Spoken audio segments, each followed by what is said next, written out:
Dear students, आज हम एक नया टॉपिक स्टार्ट करेंगे, फॉरेन एक्सचेंज रेट, विदेशी विनिमय दर।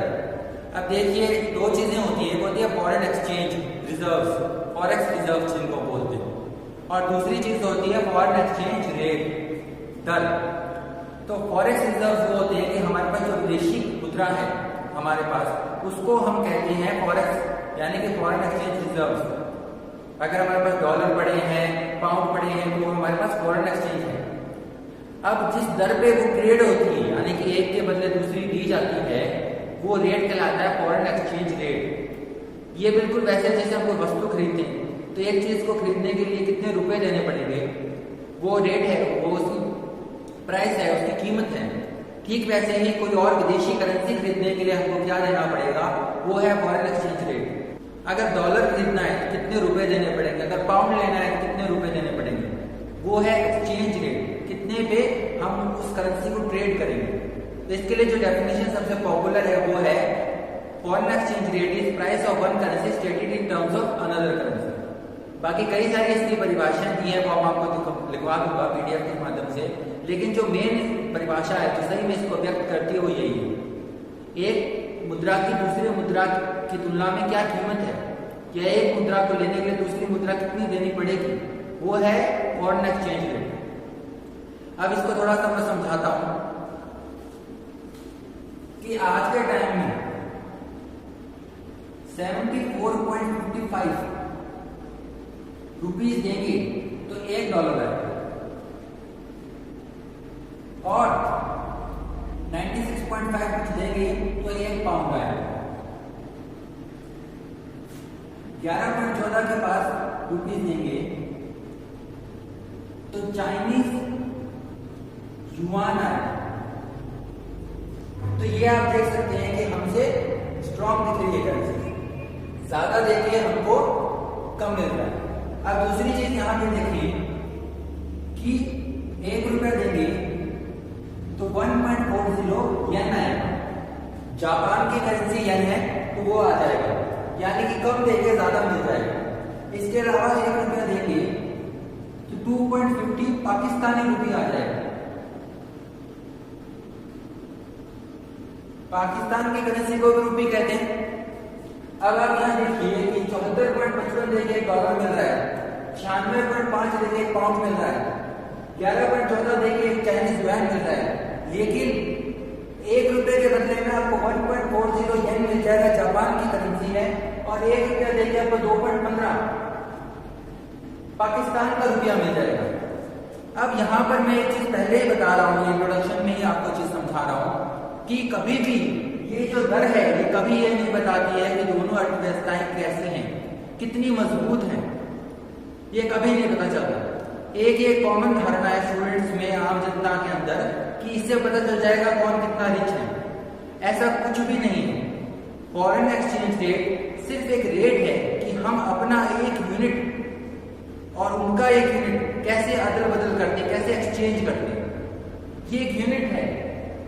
एक बात आप क्लियर कर लीजिए अपने दिमाग में स्टार्टिंग में ही कि डॉलर रुपया नहीं है, येन रुपया नहीं है, हमारा ₹1 हमारा एक यूनिट है, उसके अंदर पैसे हैं, ठीक है, 100 पैसे आते हैं जैसे एक यूनिट है, वैसे एक डॉलर एक यूनिट है, उसके अंदर अलग मेजरमेंट है।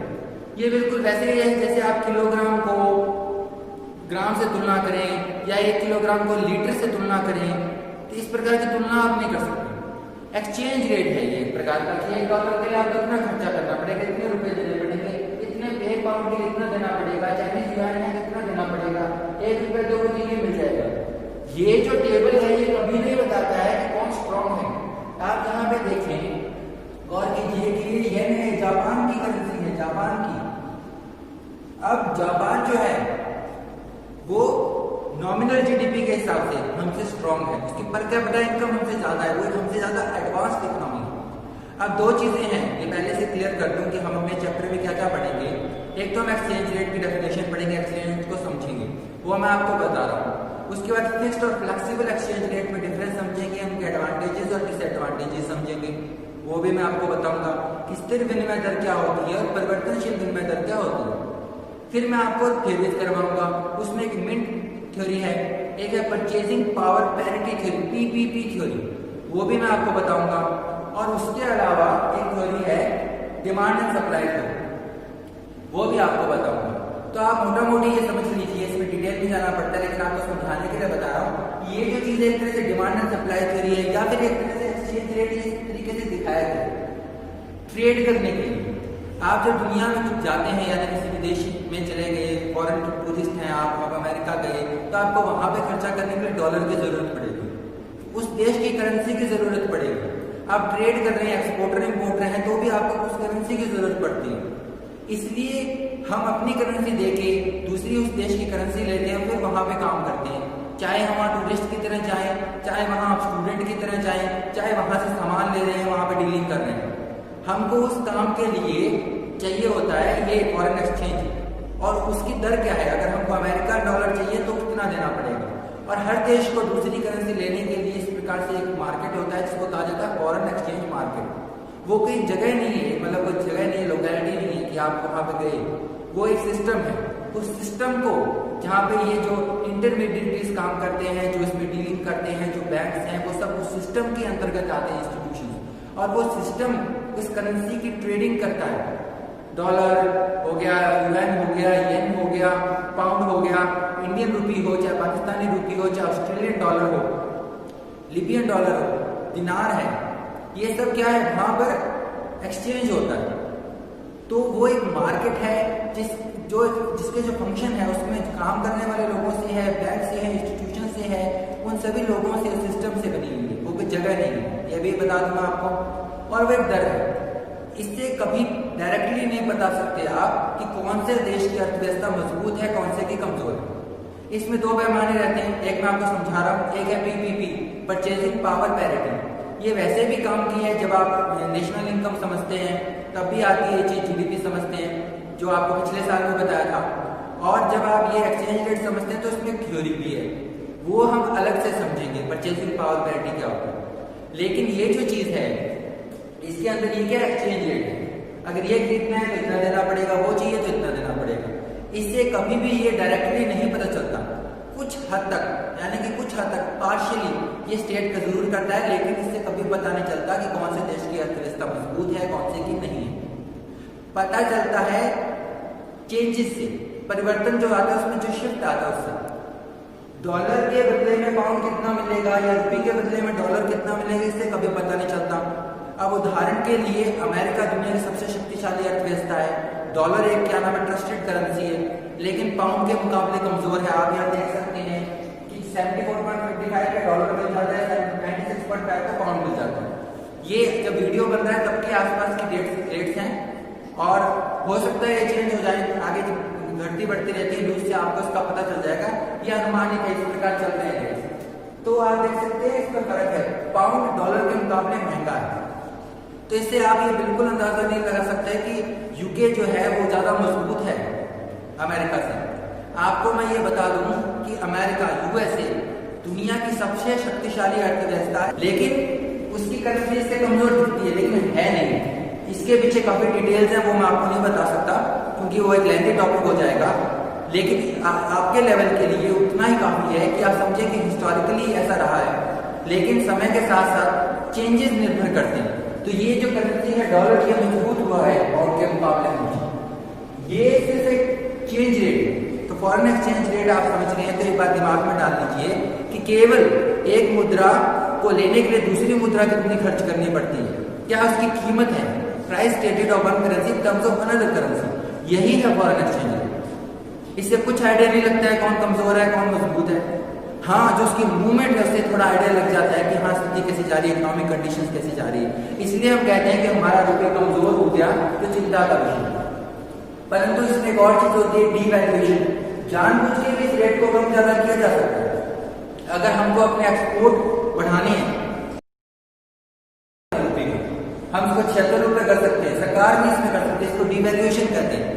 तो ये जो है कोई पिक्चर नहीं पोर्ट्रे करता, ये सिर्फ एक्सचेंज रेट है जिसमें हम एक सामान खरीदते हैं, दूसरा सामान खरीदना होता है हमको, और वो उस देश की करेंसी चाहिए तो हम अपने देश की कितनी करेंसी देके वो सामान खरीद सकते हैं। उस मैकेनिज्म को फॉरेन एक्सचेंज मार्केट कहा जाता है, उस रेट को फॉरेन एक्सचेंज रेट कहा जाता है। और वो जो मुद्रा है, जो अमाउंट है, विदेशी करेंसी जो है, पाउंड है, डॉलर, इसके जो रिजर्व्स हैं, इनको फॉरेक्स रिजर्व्स कहा जाता है। तो ये बात आपको समझ में आ गई। अब यहाँ पे देखिए येन जो है ये काफी मजबूत देश है, जापान जो है काफी मजबूत देश है, काफी एडवांस इकोनॉमी, लेकिन भारत का 1 रुपया यहाँ पे 1.40 शो कर रहा है, यानी कि ज्यादा मिलेगा हमको, 1 रुपया देंगे तो इतना येन मिल जाएगा हमको। पाकिस्तान तो वैसे ही कमजोर है हमसे अर्थव्यवस्था में, तो यहाँ पे हमको कहीं ना कहीं सही दिख रहा है, 1 रुपया देंगे तो 2.50 आपको पाकिस्तानी रुपये मिल जाएगा।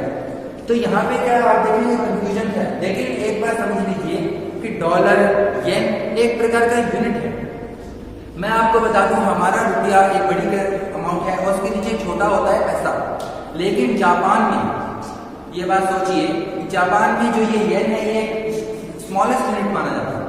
जापान के अंदर 10,000 का नोट भी चलता है, जबकि भारत में ऐसा नहीं है, पहले कभी चलता होगा लेकिन वो बंद हो गया। अब 2,000 का नोट जो है बड़ा ही नोट माना जाता है, लेकिन जापान में 10,000 का नोट भी चलता है। अब जापान के मुकाबले आप जो कॉस्ट ऑफ लिविंग है, जो महंगाई है, ये टॉपिक अलग से भी समझाऊंगा आपको परचेजिंग पावर पैरिटी में, लेकिन थोड़ा सा समझा देता हूँ कि जापान में 130 रुपये, 140 रुपये के आसपास आलू मिलेंगे, लेकिन भारत में वही इस वक्त चाहे 40 रुपये है, कभी 20 रुपये, 30 रुपये, कभी 10 रुपये किलो में भी मिल जाता है। तो आपको लगेगा कि हम यहाँ पे अच्छा कर रहे हैं, लेकिन एक्चुअल में जब वहाँ पे सामान खरीदेंगे तो महंगा पड़ेगा। तो येन जो है स्मॉल यूनिट है, एक्चुअली एक प्रकार से जैसे हमारा पैसा है, रूपी है, वहां पे येन ही चलता है। तो ये कभी भी ये नहीं डिसाइड करता कि एक्चुअल सिचुएशन क्या है, सिर्फ पार्शियल यानी कि आंशिक रूप से हमको कुछ तस्वीर दिखाता है। वो तस्वीर कैसे दिखाता है, उसकी मूवमेंट में, कि एक्सचेंज रेट कम हो रहा है कि ज्यादा हो रहा है, ये कम हो रहा है कि ज्यादा हो रहा है, तुलनात्मक अब जो। लेकिन एक फिगर में आपको ये सब टेबल बना के बता दिया कि एक्सचेंज रेट है, तो उससे आपको कुछ आइडिया नहीं लगेगा, बस इतना पता चल जाएगा कि अगर आप जापान जा रहे हैं, आपको येन चाहिए तो ऐसे मिलेगा, यानी कि 1 रुपया आप लेके जाएंगे जापान में तो 1.40 येन आपको मिल जाएंगे। इसी तरह 10,000 लेके जाएंगे तो 14,000 आपको मिल जाएंगे येन। आप 10,000 रुपये लेके जाएंगे, 14,000 येन आपको मिल जाएंगे, आप वहां पे खर्चा कीजिए। ये अलग बात है कि 14,000 येन कुछ नहीं होंगे वहां पे, और आप अगर पाकिस्तान में जाते हैं तो आप इसको इतना मिल जाएगा, ठीक है। 1,000 रुपये जाएंगे तो 2,000 से ज्यादा आपको मिल जाएगा। आप अगर डॉलर चाहिए तो आपको ज्यादा खर्चा करना पड़ेगा, पर एक्चुअली डॉलर एक यूनिट है। अगर आप कभी आपने इंटरनेशनल प्राइसेस देखे होंगे तो आप देखते हैं कि एक लैपटॉप है वो 26,000 का, 27,000 का है। अब आप ये मत सोचने लग जाना कि अगर आप अमेरिका में वो लैपटॉप लेंगे उसी कंपनी का, क्योंकि गुड्स ट्रेड होते हैं, हम वहीं से मंगाते हैं, तो वो $26,000 का मिलेगा, ऐसा नहीं है। ये थ्योरी भी मैं आपको समझाऊंगा अलग से, पर बेसिकली आपके लिए समझना अभी इसी स्टेज पे जरूरी है, पहले ही वीडियो में, कि एक्चुअली ये सिर्फ रेट है। एक्सचेंज रेट का मतलब यही होता है कि हमने जो यूनिट डिसाइड किया है वो कितना दूसरी करेंसी खरीद पाएगा। अब मान लेते हैं कि जो आपने दे रखा है रुपी, अब कल को 1 रुपये की जगह सरकार ये क्लियर कर दे, भारत सरकार, कि कल से 10 रुपये को हम 1 रुपया बोलेंगे, हम 10 रुपये को 1 रुपया बोलेंगे, तो 10 रुपये का जो है उसको कन्वर्ट कर देंगे और 1 रुपया बोलेंगे, या फिर उसको रुपये की जगह एक नया नाम दे देंगे, ठीक है, एक नया नाम दे देंगे, भारत का रुपया, ऐसे कुछ बोल देंगे। तो वो फिर ये 74.55 की जगह 7.45 भी हो सकता है, लेकिन उससे कुछ अंतर नहीं पड़ेगा, वो तो नामकरण हो गया या यूनिट का आपने यूज कर लिया, आपने जो आज इसको 1 रुपया बोलते थे, ठीक, अब 10 रुपये को 1 रुपया बोलना स्टार्ट कर देंगे। मूल बात यही है कि ये जो चीज है ये सिर्फ एक्सचेंज रेट है। आपको अमेरिका में जाके सामान खरीदना है, ऑस्ट्रेलिया में जाके सामान खरीदना है, या ऑस्ट्रेलियन टूरिस्ट भारत में आता है तो वो अपना यूनिट, यानी कि जो उनका यूनिट है, चाहे उसको डॉलर बोलो चाहे पाउंड बोलो, जो एक यूनिट है वो तय है पहले से क्या उसकी मेजरमेंट होगी, और उसके बदले में हमारा यूनिट जो तय है कि हमारा 1 रुपया है, 100 पैसे के बराबर है, जो भी हमारा यूनिट 1 रुपया है, उस यूनिट के बदले में एक्सचेंज होगा। $1 के बदले में 74.55 रुपए दे देंगे, और अमेरिका जाके हमको $1 का कोई चीज लेना है, $2 का कोई चीज लेना है, $3 का कोई चीज लेना है, देखिए उससे उतना अमाउंट हमको उस हिसाब से लेके जाना पड़ेगा। तो फॉरेन एक्सचेंज रेट का मतलब अभी से आप दिमाग में बिठा दीजिए कि एक दर है जिसके बदले में हम दूसरी करेंसी ले रहे हैं। ये बहुत धारणा लोगों में गलत फैली रहती है, बहुत लोग कहते भी ऐसा है कि इससे पता चल जाता है हमको कि आर्थिक स्थिति क्या है, इससे नहीं पता चलता है, डायरेक्टली नहीं पता चलता है। रेट देख के कभी नहीं बता सकता है। अब आप इसको देख के क्या बता सकते हो कि अमेरिका सबसे स्ट्रांग है कि नहीं, क्योंकि यहाँ पे पाउंड ज्यादा स्ट्रांग दिख रहा है। अब आप इसको देख के क्या बता सकते हो कि इंडिया या जापान से ज्यादा तरक्की कर लिया? नहीं, येन तो यूनिट ही उन्होंने इतना छोटा रख रखा है। ठीक है, तो इस प्रकार ये सिस्टम होता है। इस सिस्टम को समझने के लिए इसकी मूल भावना समझनी जरूरी है, इसीलिए मैंने आपको ये समझाया है, ताकि स्टार्टिंग में आपको समझ में आए कि एक्चुअल में फॉरेन एक्सचेंज का मतलब क्या होता है। सिर्फ और सिर्फ ट्रेड करना है, हमको सामान खरीदना है या हमको जाना है, वहां पे खर्चा करना है, उस करेंसी हमको चाहिए। और उन्होंने जो यूनिट, उनका यूनिट है, चाहे डॉलर बोलते हैं, उसको पाउंड बोलते हैं। अब पाउंड के अंदर उससे छोटे भी उससे यूनिट्स आते हैं, डॉलर के छोटे से यूनिट्स आते हैं, सेंट्स भी आते हैं, स्टर्लिंग, और इस प्रकार से तो हमारा पैसा आता है। जैसे तो हमारा स्टैंडर्ड यूनिट हमने रुपये बोला, उन्होंने स्टैंडर्ड यूनिट डॉलर बोला, उन्होंने स्टैंडर्ड यूनिट पाउंड बोला, और उन्होंने छोटा यूनिट आंसर किया येन बोल दिया, और हम उस यूनिट के हिसाब से एक्सचेंज कर रहे हैं। कोई आर्थिक स्थिति का पता नहीं चल रहा। आर्थिक स्थिति का थोड़ा इससे पता चलता है कि वो ट्रेड जब हो रहा होता है, डिमांड एंड सप्लाई थ्योरी में भी समझेंगे और परचेजिंग पावर पैरिटी थ्योरी में भी समझेंगे। जब वो एक्सचेंज हो रहा होता है, कई बार उसमें मूवमेंट कितनी होती है, बहुत अचानक से धड़ाम से रुपया गिर जाए या बहुत महंगा हो जाए, तब पता चलता है कि आर्थिक स्थिति कैसी होगी। तो चेंज से पता चलता है, अमाउंट से या फिगर से, टाटा से कुछ नहीं पता चलता। बस इतना पता चल जाता है वहां जाके खरीदना है तो कितना लेके जाना पड़ेगा। ठीक है, तो फॉरेन एक्सचेंज का मतलब ये है। अब हम आगे फिक्स्ड और फ्लक्चुएटिंग एक्सचेंज रेट भी समझेंगे। इसके लिए मैं आप अलग से वीडियो में, नेक्स्ट वीडियो में बता दूंगा। बेसिकली मैं आपको थोड़ा आइडिया दे देता हूँ फिक्स्ड और फ्लेक्सिबल एक्सचेंज रेट क्या होता है। जब ये एक्सचेंज रेट ये रखे हुए हैं और सरकार ये तय करे कि हमें को इतना ही रखना है, 74.55 बना के रखना है, चाहे कुछ भी स्थिति हो, डिमांड एंड सप्लाई कैसी भी हो करेंसी की, इसको कंट्रोल करके रखना है, तो उसको फिक्स्ड कहते हैं। उसको कहते हैं स्थिर विनिमय दर। और अगर ये सरकार ये कहे कि मार्केट के हिसाब से ऊपर नीचे होता रहे, तो उसको कहते हैं फ्लोटिंग एक्सचेंज रेट या फ्लेक्सिबल एक्सचेंज रेट, परिवर्तनशील विनिमय दर। तो परिवर्तनशील विनिमय दर वो होती है जिसके अंदर ये चेंज होता रहता है, और फिक्स के अंदर इसको एक कोशिश की जाती है कि उस पर स्थिर रखे या उसके ब्रैकेट में स्थिर रखे। तो इसको अगले वीडियो में और डिटेल में समझाऊंगा। Thank you.